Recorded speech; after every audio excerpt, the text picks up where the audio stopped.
नमस्कार, अस्सलाम वालेकुम, सत श्री अकाल, जय झूलेलाल। मैं हूं जी प्रेम मटलानी और आप देख रहे हैं हालात हाजरा का प्रोग्राम। हकीकत ये है, इब्तदा में आपसे दरख्वास्त है चैनल ज़रूर सब्सक्राइब करें। दोस्तों, बात तो काफ़ी पुरानी हो चुकी है। कई मरतबा हम आपको बता चुके हैं कि इमरान खान के खिलाफ ऑफिशियल सीक्रेट्स एक्ट के तहत एक केस लागू किया गया था। अब कल उसे इसमें सज़ा सुनाई गई। बात क्योंकि पुरानी हो चुकी है, हो सकता है जो हमारे नए मदाह हों, दोस्त हों, सुनने वाले हों, देखने वाले हों, उनको इसका इतना इल्म न हो, तो मैं इसका थोड़ा बैकग्राउंड आपके गोश गुजार कर रहा हूँ। ये बात है 2022 की, 2022 के मार्च की। उस वक्त की जो अपोजिशन थी, उन्होंने मिलकर हुकूमत के खिलाफ, उस वक्त हुकूमत थी पाकिस्तान में इमरान खान की, इमरान खान के खिलाफ अदम एतमाद, यानी जिसे अंग्रेजी में कहते हैं मोशन फॉर नो कॉन्फिडेंस, वो दाखिल कराया था पाकिस्तान का जो लोअर हाउस ऑफ पार्लियामेंट है, नेशनल असेंबली में। और ये दाखिल हुआ था 7 मार्च को, 7 मार्च को हुआ था। और उसके लिए बाद में उनको जो स्पीकर ने मीटिंग बुलाई थी इस पर बहस करने के लिए और वोटिंग करने के लिए, वो थी 23 मार्च 2022। उस वक्त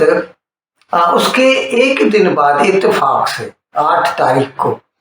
अमेरिका से पाकिस्तान का सफारत खाना जो है, उसका सफीर था उस वक्त असद मजीद, उसने एक मैसेज भेजा पाकिस्तान के फॉरेन ऑफिस को, यानी अपनी हेड ऑफिस को, कि मेरे पास अंडर सेक्रेटरी आया, मतलब उनकी मुलाकात हुई थी अमेरिका का under secretary of state Donald Lu, और उसने ये बताया है कि अमेरिका को पाकिस्तान के वजीर आजम इमरान खान का रूस के साथ दोस्ती बढ़ाना एक आंख नहीं भाता। हकीकत ये है कि उससे तकरीबन 10-15 दिन कबल 24 फरवरी को इमरान खान रूस गया था, और इत्तेफाक से उसी दिन रूस ने यूक्रेन पे हमला कर दिया था। हकीकत में गलत वक्त था इसके जाने का, लेकिन खैर ये तो अभी हिस्ट्री का हिस्सा है। तो बकौल उसके जो कोडेड मैसेज भेजा था असद मजीद ने पाकिस्तान को, उसमें उसने लिखा था कि डोनाल्ड ल्यू जो अंडर सेक्रेटरी ऑफ स्टेट है, उसका कहना है कि उन्हें इमरान खान का रूस के साथ दोस्ती बढ़ाना अच्छा नहीं लगता, क्योंकि पाकिस्तान ट्रेडिशनली पिछले 75 साल से अमेरिका का हामी रहा है, अमेरिका का अलाय रहा है, हर वक्त हता के सीटो सेंटो का मेंबर था ये तो, जो कि मल्टीलेटरल डिफेंस एग्रीमेंट्स थे बिटवीन मेनी कंट्रीज, उसमें भी जो है पाकिस्तान का हिस्सा था। तो इसीलिए अमेरिका को ये अच्छा नहीं। अच्छा, फिर जैसे ही इमरान खान को फॉरेन ऑफिस ने बताया कि इस किस्म का ये मैसेज आया है, तो उसके दिमाग में एक ख्याल आया और उसने, अच्छा ये रिकॉर्डिंग भी है कि उसने अपने वज़रा के सामने बोला है कि ये जो साइफर आया है ना, हम इसका सियासी इस्तेमाल कर सकते हैं। और फिर उसने सचमुच शुरू कर दिया, और पब्लिक मीटिंग्स में एक कागज, खुदा बेहतर जानता है कि वो सचमुच का साइफर था या एक सादा कागज था, वो हिला हिला के बोलने लगा कि अमेरिका पाकिस्तान में रिजीम चेंज लाना चाहता है। और फिर उसने कई इल्ज़ामात लगाए उस वक्त की अपोजिशन पर, यहाँ तक कहा कि आसिफ जरदारी जो है, جسے پاکستان کا میکیاویلی کہا جاتا ہے، وہ آ کے اسلام آباد میں سندھ ہاؤس میں ٹھہرا ہوا ہے۔ اس نے جو ہے اپنے خزانے کے منہ کھول دیے ہیں، اور وہ نیشنل اسمبلی میں جو پاکستان تحریک انصاف کے ممبران ہیں ان کو خرید رہا ہے، کروڑہ روپیہ ان کو دے کر خرید رہا ہے۔ اب خدا بہتر جانا، اسی لیے اس وقت کے پی ٹی آئی کے لوگوں نے سندھ ہاؤس پہ حملہ تک کر دیا تھا۔ یہ آپ کو شاید علم نہ ہو، یہاں تک اس نے کوشش کی تھی، جبکہ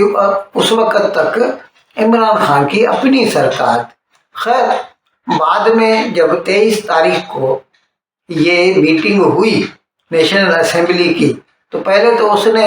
ایک جھوٹا بیانیہ بنایا اور جو ہے وہ ووٹنگ کرانے سے انکار کر دیا اس ریزولوشن پر، جو نو کانفیڈنس کا ریزولوشن تھا۔ لیکن بعد میں سپریم کورٹ کے مداخلت کے بعد اس نے 9 اپریل 2022 کو یہ ووٹنگ کرائی، جس میں عمران خان ہار گیا۔ عمران خان کو استعفیٰ دینا پڑا، اور اس کے بعد نیا الیکشن، مطلب نیشنل اسمبلی کے اندر الیکشن ہوا، اور اس میں متحدہ جو اس وقت کی حزب اختلاف تھی، اپوزیشن تھی، ان کا نمائندہ شہباز شریف وزیر اعظم بن گیا۔ اب اس کے بعد جب عمران خان کی وزارت عظمیٰ چھن گئی تو اس نے اس بیانیے پہ زیادہ زور دینا شروع کیا، ہر 1-2 دن چھوڑ کے ایک جلسہ کرتا، امریکہ کے اوپر الزام لگاتا۔ 6 مہینے تک تو وہ امریکہ کو گالیاں دیتا رہا۔ 6 مہینے کے بعد پھر اس نے تھوڑا بیانیہ بدلا، اور اس نے کہا کہ نہیں، امریکہ نے اس وقت کے پاکستان کا جو چیف آف آرمی اسٹاف تھا قمر جاوید باجوہ، اس کے کہنے پر یہ سب کیا ہے۔ مطلب یہ کہ وہ اس بیانیے پہ اڑا رہا، لیکن جب سرکار نے اس کے خلاف یہ کیس دائر کیا، حقیقت یہ ہے، میں آپ کو سمجھاؤں جناب، کہ جو کوئی پبلک آفس ہولڈ کرتا ہے،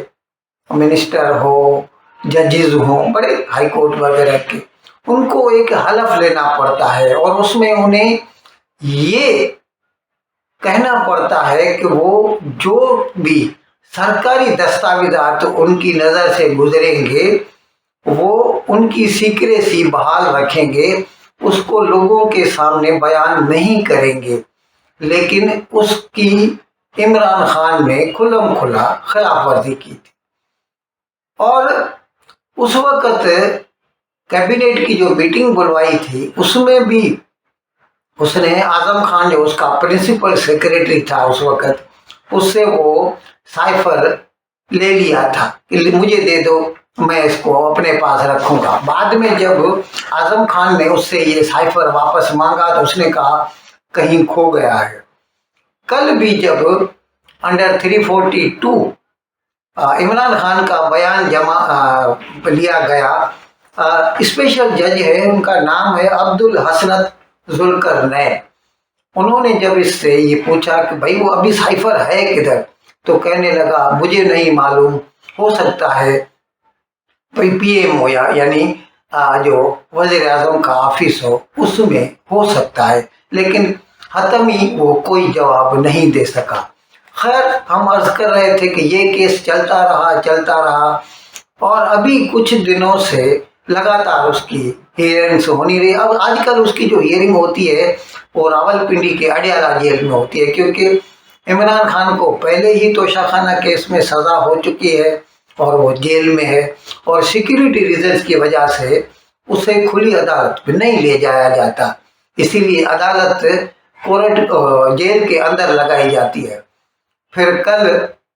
اسپیشل جج جو ہے یہ عبدالحسنت ذوالقرنین، انہوں نے اچھا یہ کیس 2 افراد کے خلاف قائم کیا گیا تھا، ایک تو اس وقت کا وزیر اعظم عمران خان، دوسرا اس وقت کا وزیر خارجہ شاہ محمود قریشی۔ تو کل ان دونوں کے خلاف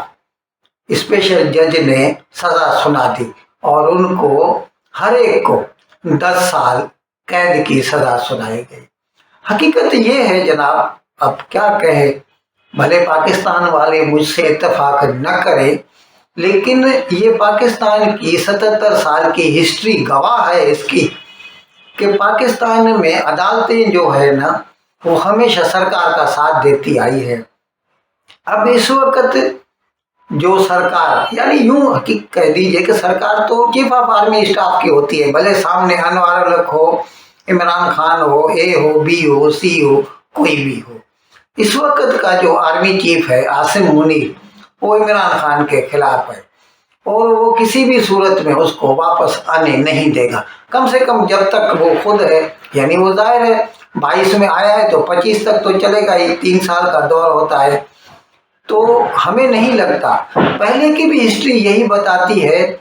कि कभी भी जो वहाँ की कोर्ट्स हैं उन्होंने जो है हुकूमत के खिलाफ फैसला नहीं दिया, और इस वक्त भी उन्होंने जो है इमरान खान को सजा सुना के अपना पुराना रिकॉर्ड कायम रखा है। इन अल्फाज के साथ मैं आज का प्रोग्राम ख़त्म करने की आपसे इजाज़त चाहता हूँ, लेकिन विदाई लेने से पहले एक मरतबा फिर आपसे मेरी दरख्वास्त है कि जिस किसी साहब या साहिबा ने अब तक हमारे इस चैनल को सब्सक्राइब नहीं किया,